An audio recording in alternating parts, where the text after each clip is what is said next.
Kabeshi Angel. Ako naman si Kabeshi Rochelle. We are the intern student from Partido State University. And welcome to Feel Good na Tanong!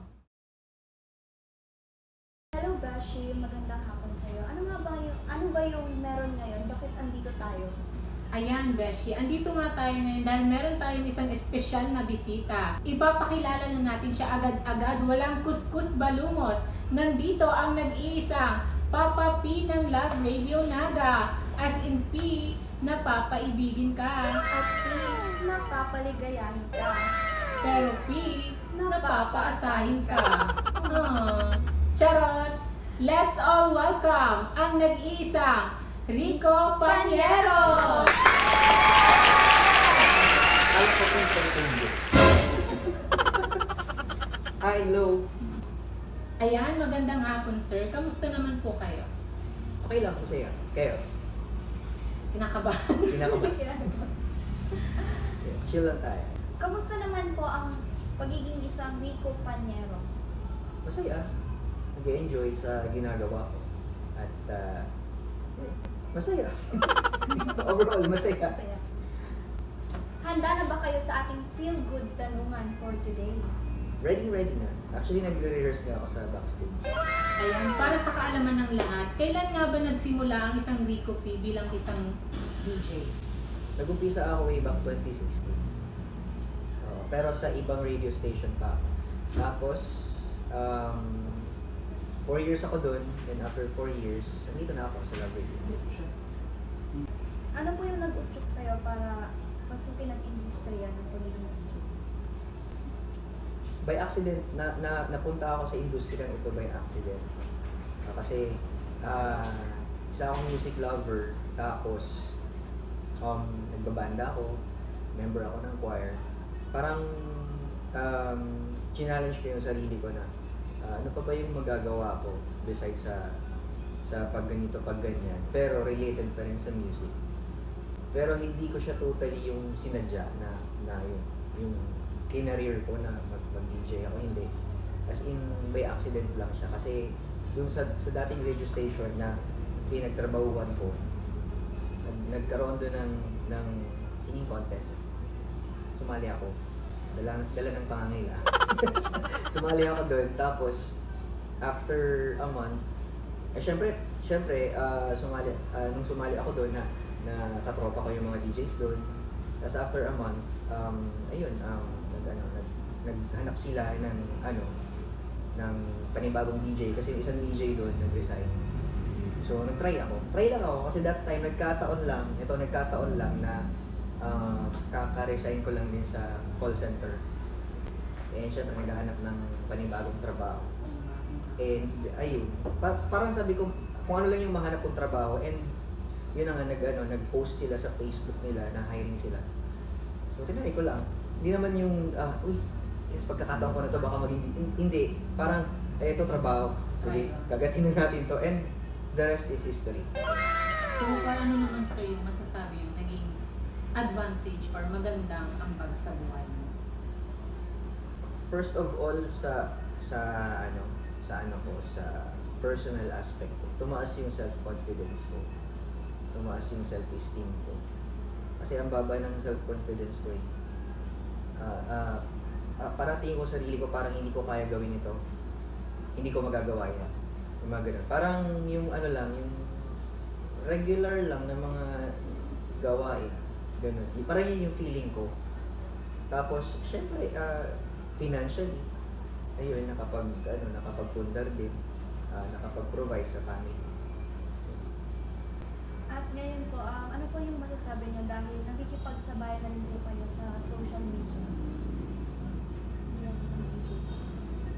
Yung difference nung panahon sa broadcasting kaysa sa ngayon. Kasi noon talaga, mystery yung mga DJ. Hindi ko na naabutan yung panahon na yun, pero, naabutan ko siya, pero hindi pa ako nasa radio.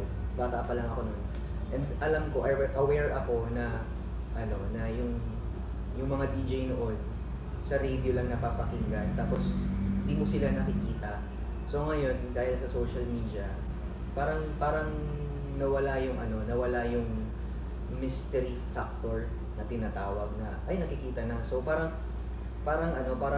nawala ng bahagya yung parang pag nakakita ng DJ ay nasa starstruck. Andun pa din, pero iba nung panahon. Tama si Sir Toto, iba nung panahon. O yan yung parang epekto ng social media. Pero on the other hand naman, mas nagagamit natin siya para makapagsabay tayo sa demand ng ng teknolohiya, 'di ba? Kasi nga sabi nga natin, marami na nagsisidatingan ng mga applications like Spotify, YouTube, and all.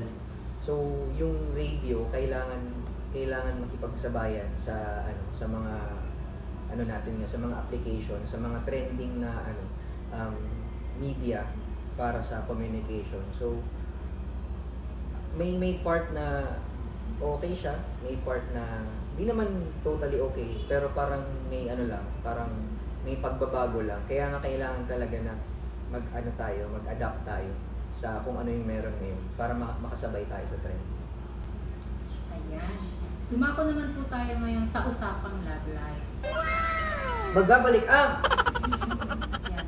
Bilang isang loving husband and loving father sa iyong pamilya, ano naman po yung maibibigay yung tips sa ating mga kabisyo para magkaroon ng isang healthy relationship? Una sa lahat, walang perfect na relationship. Pero healthy, oo, meron. Pero walang perfect. Para maging healthy lang siya, tatlo lang. Key to PM is the key.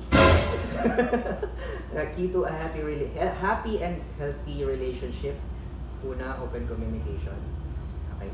Kailangan open kayo sa isa't isa. Alam niyo or aware kayo sa emotions ninyo. Hindi lang dapat isa yung na-validate, yung isa invalidated yung feelings niya. Kasi unfair naman yun, hindi yun healthy. Dapat balance. Tapos, syempre pangalawa, respeto. Kailangan yung respetuhin yung partner niyo. And syempre yung partner niyo, respetuhin rin kayo in return. Sabi nga ni Ibaga, respect begets respect. So kayo po kamong duwa, magrespetuhan kamong duwa. And pangatlo, tiwala lang. Yun lang. Ayan mga kabesyo, yun po yung tip ng isang Rico P. Una, yung open communication. Pangalawa, yung respeto. At pangatlo, yung tiwala. At para sa ating huling feel-good na tanong, ano naman po yung mabibigay ng advice sa mga may gusto na pasukin ang industriya ng pagiging DJ? Yun. Wag lang kayong susuko.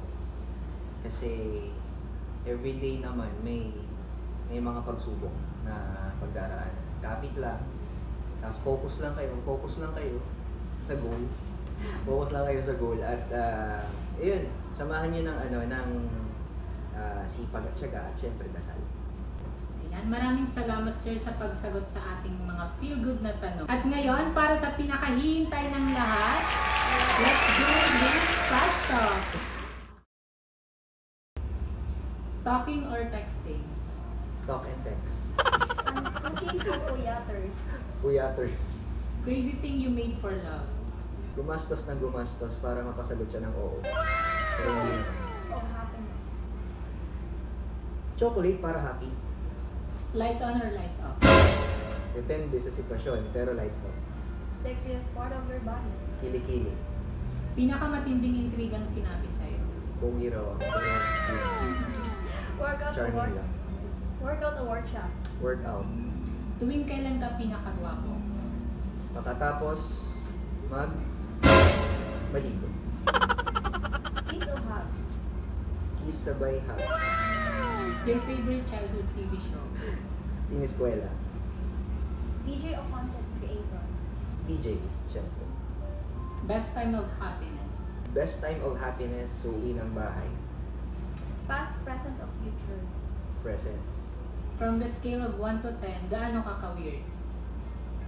11. Complete the sentence. Masakit kapag? Malaki. Kaldagan or bardagulan? Kaldagulan. Kaldagan. Ibaba o itaas? Kapag kaya pa, sa itaas. Pag hindi na kaya, sa ibaba. Complete your screen name. Ako si DJ Rico Paniero. proud to be. DJ ng Love Radio Naga. Ayun, baka may gusto pa po kayong sabihin sa ating mga viewers. First of all, maraming salamat for having me here sa talk show ninyo and good luck sa career na tatahakin ninyo. At bago tayo magpaalam, promote ko lang po ang aking album. Nalalabas na sa Spotify, paki-report na lang po. Pag nakita nyo sa Spotify, paki-report, paki-block. Biro lang. Follow po ninyo ang aming official Facebook page, Love Radio Naga. O konti na lang, ma-achieve na namin yung 30k followers. Konting kaldag na lang na may halong bardagulan, 30k followers na kami mga kabisyo. At follow nyo din ako sa aking official Facebook page, that is Rico Paniera 991 Naga. Sa YouTube naman, wala pa. Pag meron, promote ko na lang yun, YouTube. Tapos syempre, huwag nyo kalimutan yung mga official accounts ng mga ka-DJs ko dito sa Love Radio Naga. Totoy Bato, Christine Dera, Chris Chuper, at Nicole Liana. And palagi lang kayong makinig araw-araw ng Love Radio Naga para feel good. Ayan, maraming salamat mga kabisyo sa panunood. Muli ako po si Kabeshing Angel. Ako naman si Kabeshi Rochelle. Ako naman si Rico Paniero. Hanggang sa muli, dito lang sa Feel Feel Good good na na Tanong. tanong. Bye! Hanggang sa muli! Paalam!